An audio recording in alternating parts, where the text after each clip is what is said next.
Hi there. Welcome to the Schwowin's Nest. My name is Sandra, and I'm so glad you're here. The first project I'm doing today is a big wall clock. I'm going to make it look like a pallet. So I'm using some old fence boards and these smaller pieces to connect everything together. For the third board, I'm going to be just adding the glue as you see me doing here. Then I'll slide the board down into position and use my brad nailer to nail it in place.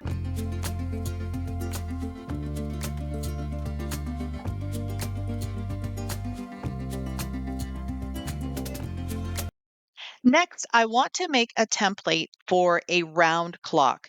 I've got all my boards put together, so I took two pieces of craft paper and made them 30 inches in width, and so they were square. Now, what I'm going to do is mark off 15 inches from one corner, and that will give me the arc that I need to cut out to make myself a circle. Unfortunately, my template wasn't as long as it should have been on one side, so I am going to be a little bit short, but I'll just make up for that when I'm cutting it out. Now I'll open up the craft paper. I have my circle and I'll tape it down onto the boards. I've taken the board outside on my deck, and what I'm doing is clamping it in place because I don't want this to wiggle around while I'm using my jigsaw to cut it out. I am very much out of frame for this. You can see my jigsaw starting on the very left corner, and I'm just going to take my time and go very slowly to make sure I get the cuts that I want. And I'm just following my template of craft paper. This is the mechanism of the clock with the battery pack. And I'm going to be tracing a circle around it because I need to be able to access the battery compartment to change it once the battery runs out. Once I'm done that, I'm now going to create a smaller circle on the inside and I'm just going to freehand it. It's going to be a good quarter of an inch, perhaps 3/8 of an inch, just to make sure that the clock mechanism has somewhere to sit, but I can still access the battery compartment. So this inside circle is what I'm going to be cutting out. I'm taking this 1/2 inch spade bit and my drill, and I'll be drilling a hole right in the center of this circle. And that will give me the ability to insert my jigsaw blade and start making the cuts to cut out the circle. Once again, I'm going to secure it down to the bench so it stays in place when I'm using the jigsaw.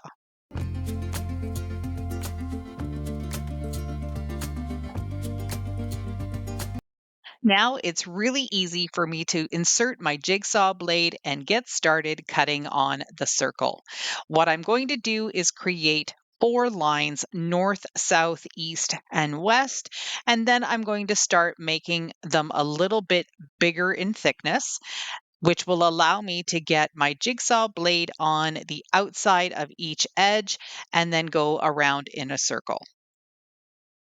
In hindsight, I probably should have done some drill holes on the exterior of the circle rather than on the inside because I ended up having to make some extra cuts to make sure I could get my jigsaw blade turned in the right direction to cut out the circles. Lesson learned for next time.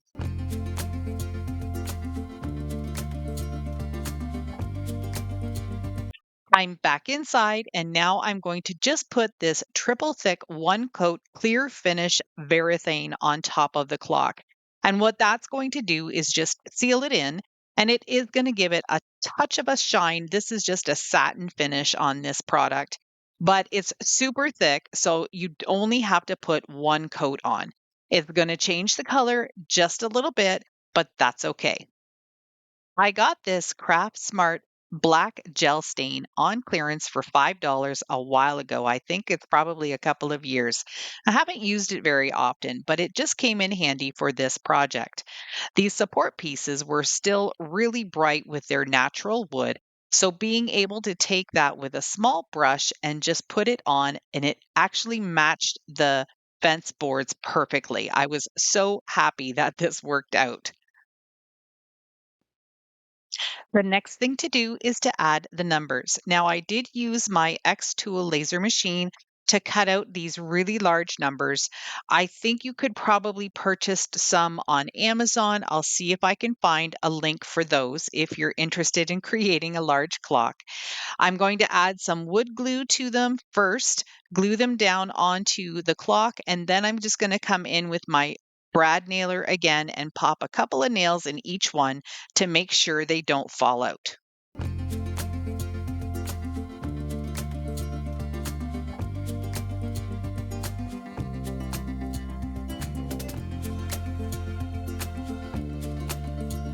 To get the clock mechanism attached to the clock, I'm using some of this nautical rope and I'm going to glue it onto the inside of the mechanism as you see me doing here. Now, in hindsight, when I made my second clock, I actually took the nautical rope and glued it onto the clock instead, and then just pushed the mechanism right on top of the rope. And that seemed to hold it in place a little bit better than having to use all of this hot glue. But you live and learn, and each time you create something, you figure out better ways to do it the next time. For this one, I'm going to be adding some hot glue all around the edge of the circle, and the rope will then end up being glued onto the wood this way. It gave it a really secure hold, and I also added a little bit of hot glue on the backside as well to make sure that everything was secure.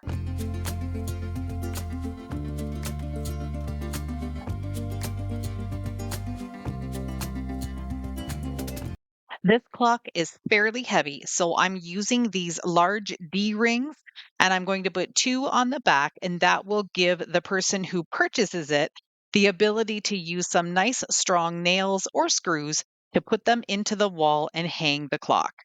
I'm just going to be adding some little screws to make sure that the D rings are very secure into the wood too. Now to add the hands and a battery, and this clock is finished.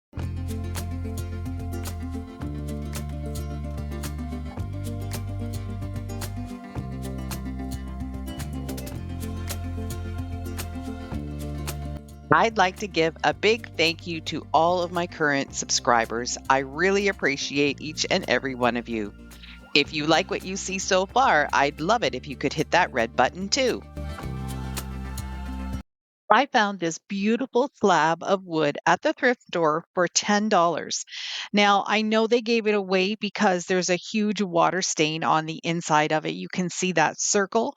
What I'm going to do is take a sander, which you can see I'm doing right here, and I'm going to sand this down as much as I can to get rid of that water stain. Now, it's not going to come off completely, but once I add the hemp oil that I'm going to be using to make this food safe, it does camouflage it quite a bit. I'm using Fusion Hemp Oil Wood Finish. This is the first time I'm using this product, so I don't know if I'm using it properly, but I'm going to be applying it with a paper towel, rubbing it in really well, giving it some time to soak in, and then adding a second layer. I love using an oil like this on wood. I've seen lots of other crafters do this, and I think it just makes the wood look even more beautiful. It brings out the wood grain, all the imperfections that it has, which makes each piece unique.